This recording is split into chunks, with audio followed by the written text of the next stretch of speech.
There's something that I'd like to teach you and everyone else listening is it's what you learned from the book Attached, and it's called effective communication.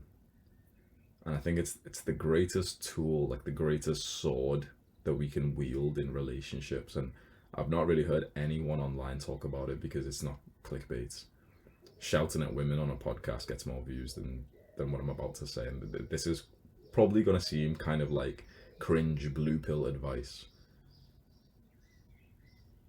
but this will get you into more happy, loving, secure relationships that are actually beneficial compared to just like attracting some hoe with like red pill tactics. You should still be red pilled in my opinion, but effective communication is just brutally honestly expressing what you feel and what you think to see, almost like a vetting process to see if this person that you're being real to actually is compatible with you anyway.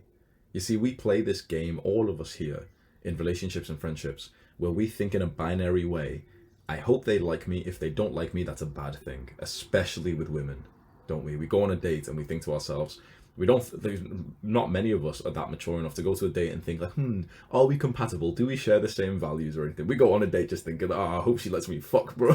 Like we're just binary fucking like caveman, like just I hope I get to ejaculate because that's good for survival. That's all we really think about.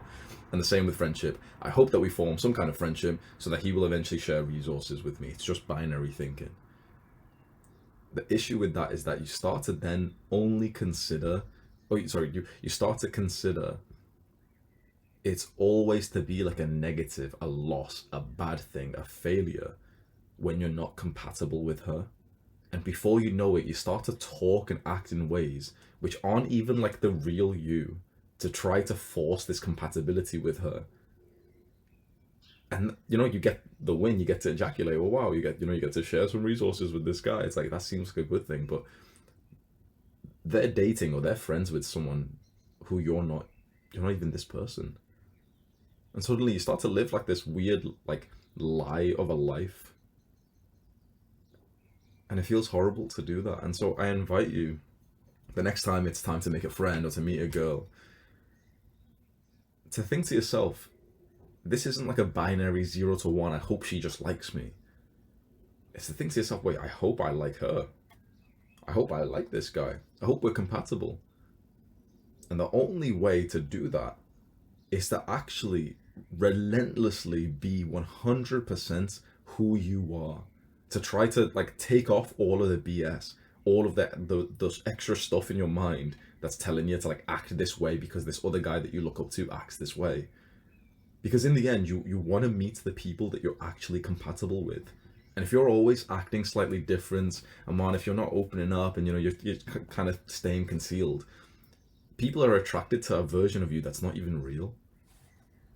What's the point in that? When you think about it now, you said, okay, 1% of people won't like you. Well, that 1% was simply not compatible with the real you. It's something you can just shrug your shoulders and be like, yeah, sweet. I just don't really like her vibe. She probably doesn't like mine. Yeah, sweet, whatever. Now we could force it with her. And again, high five because we got like an extra binary 0 to 1. Oh, bro, I got this girl last night. Like, but she doesn't even like us and we don't even like her. Why should we belittle ourselves and lower our standards to someone who isn't even compatible with us? And so why not with this sword of effective communication, just relentlessly like cut down all of the BS of our personas that we have. Be as real 100% us who we can be. And then the only people who will stick around are the people who are actually compatible with you. I've not even I don't even know how to explain it, but it's so exciting that you're going on this journey, bro. Because when you get those people who you haven't been faking anything with, you haven't been acting in a different way, and it hits you like they literally like who you are, like all of the weird quirks you've got they actually find funny, all of your deep stories they find interesting and they're empathetic, and suddenly you're able to form this secure attachment with someone. I, when it happens to me, I can't help but think about like primal caveman stuff and just thinking like this is how our species survived. We needed these secure attachments. I needed to know what you'd been through. I needed to know where that scar's from. And if you tell me the real honest truth, and I'm able to tell you the real honest truth about me,